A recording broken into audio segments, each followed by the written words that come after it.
Frankenstein, or Modern Prometheus, the book by Mary Shelley, read for you by Weirdo. Chapter 11. It is with considerable difficulty that I remember the original era of my being. All the events of that period appear confused and indistinct. A strange multiplicity of sensations seized me, and I saw, felt, heard, and smelt at the same time.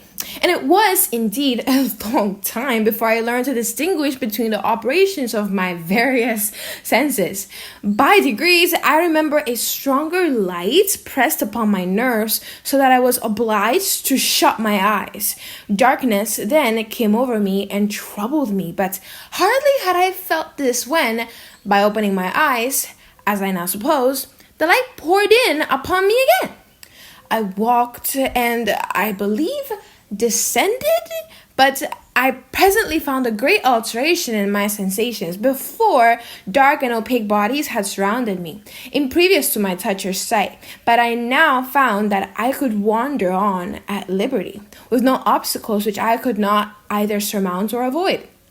The light became more and more oppressive to me, and the heat wearing me as I walked. I sought a place where I could receive shade. This was the forest near Ingolstadt, and here I lay by the side of a brook resting from my fatigue, until I felt tormented by hunger and thirst. This roused me from my nearly dormant state, and I ate some berries, which I found hanging on the trees or lying on the ground. I slaked my thirst at the brook, and then lying down, was overcome by sleep. It was dark when I awoke. I felt so cold also, and half frightened, as it were, instinctively finding myself so desolate. Before I had quitted from your apartment, on a sensation of cold, I had covered myself with some clothes, but these were insufficient to secure me from the dews of night. I was a poor, helpless, miserable wretch. I knew and could distinguish nothing, but feeling pain invade me on all sides, I sat down and wept. Soon a gentle light stole over the heavens and gave me a sensation of pleasure. I started up and beheld a radiant form rise from among the trees, the moon. I gazed with a kind of wonder. It moved slowly, but it enlightened my path, and I again went out in search of berries. I was still cold when under one of the trees I found a huge cloak, with which I covered myself and sat down upon the ground. No distinct ideas occupied my mind. All was confused. I felt light and hunger and thirst and darkness. Innumerable sounds rang in my ears, and on all sides various scents saluted me. The only object that I could distinguish was the bright moon, and I fixed my eyes on that with pleasure. Several changes of day and night passed, and the orb of night had greatly lessened when I began to distinguish my sensations from each other. I gradually saw plainly the clear stream that supplied me with drink, and the trees that shaded me with their foliage.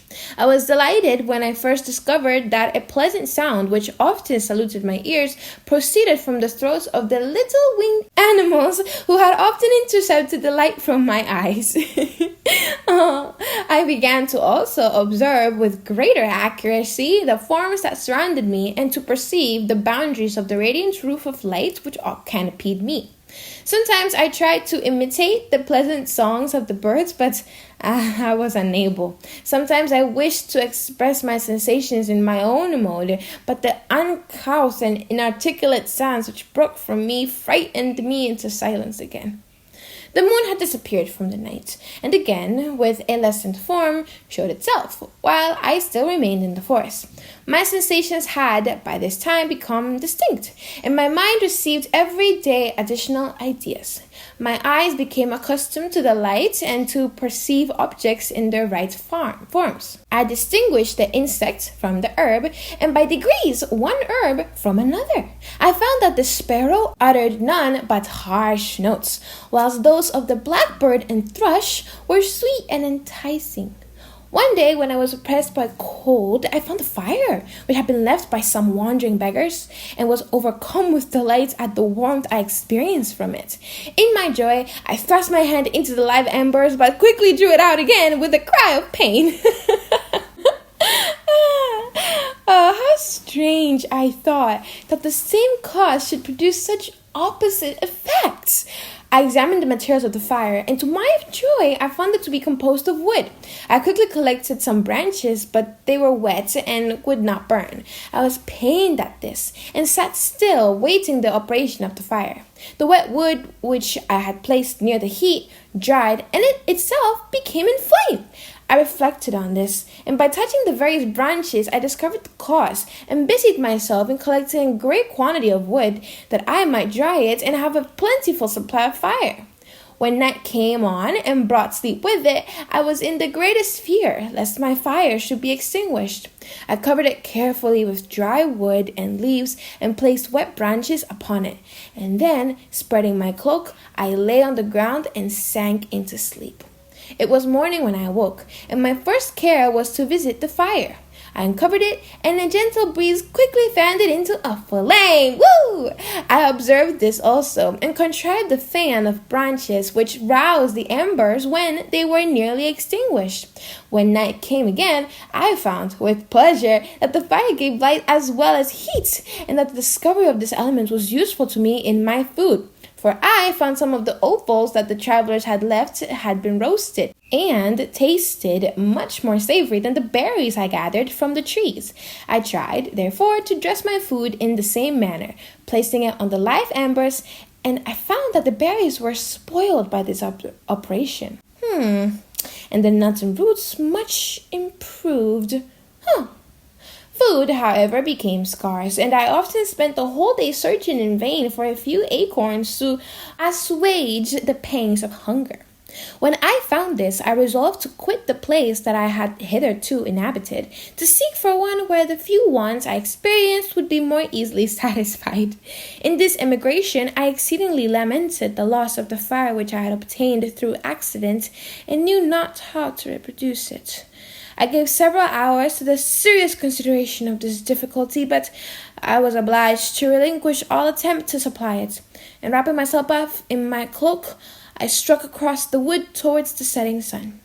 I passed 3 days in these rambles, and at length discovered the open country. A great fall of snow had taken place the night before, and the fields were of one uniform white. The appearance was disconsolate, and I found my feet chilled by the cold, damp substance that covered the ground. It was about 7 in the morning, and I longed to obtain food and shelter.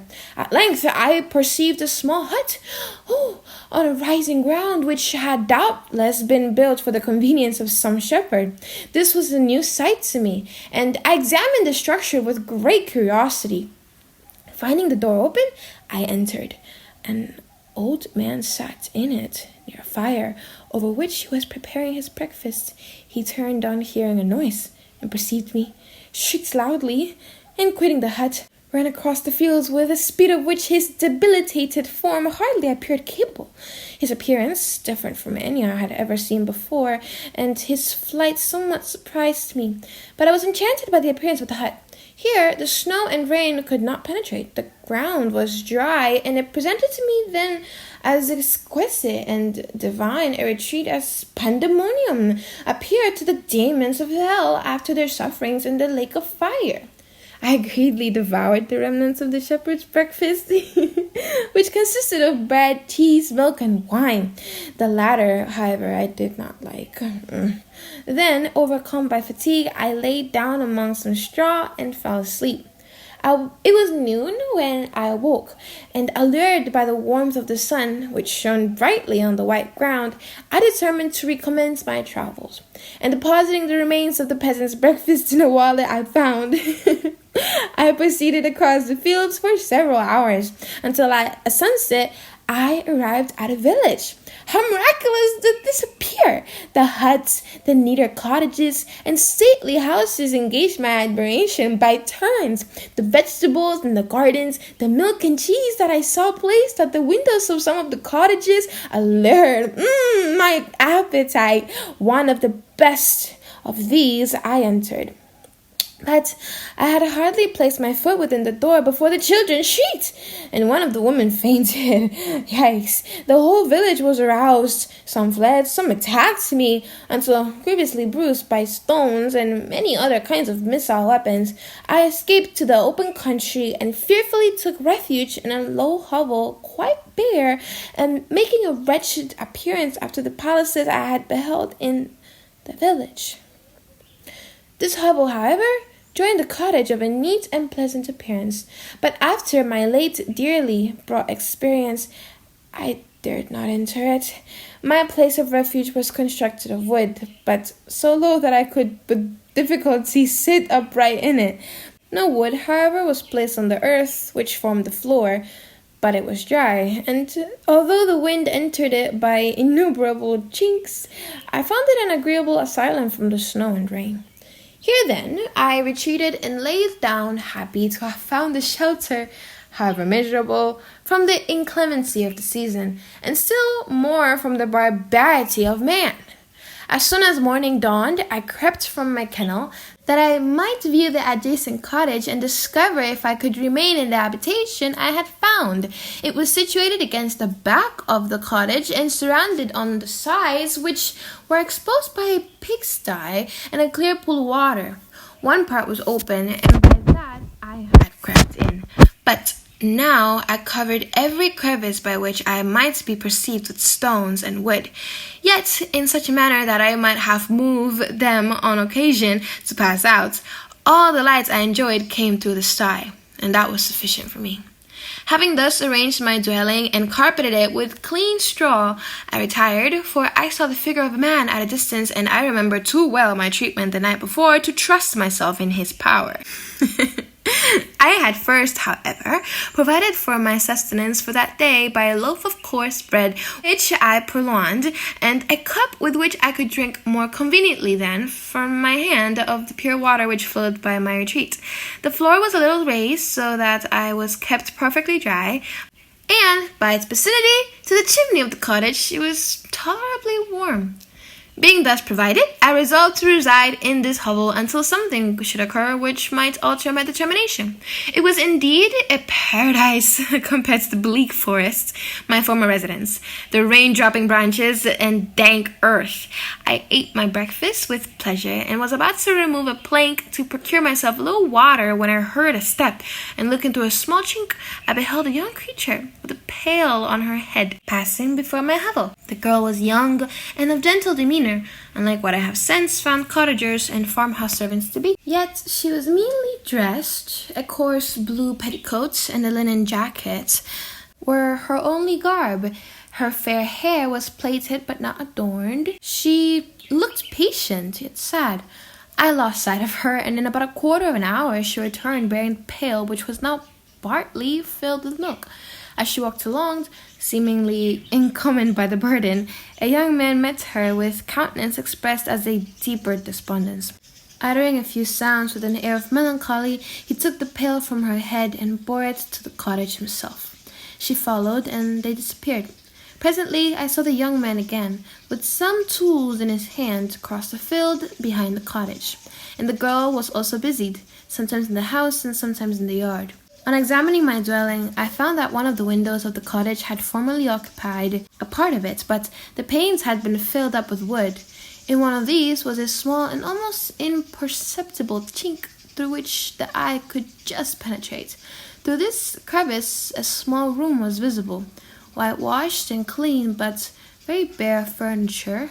In one corner, near a small fire, sat an old man, leaning his head on his hands in a disconsolate attitude. The girl was occupied in arranging the cottage, but presently she took something out of a drawer, which employed her hands, and she sat down beside the old man, who, taking up an instrument, began to play to produce sounds sweeter than the voice of the thrush or the nightingale. It was a lovely sight, even to me, poor wretch, who had never beheld aught beautiful before. The silver hair and benevolent countenance of the aged cottager won my reverence, while the gentle manners of the girl enticed my love. He played a sweet mournful air, which I perceived drew tears from the eyes of his amiable companion, of which the old man took no notice until she sobbed audibly. He He then pronounced a few sounds, and the fair creature, leaving her work, knelt at his feet.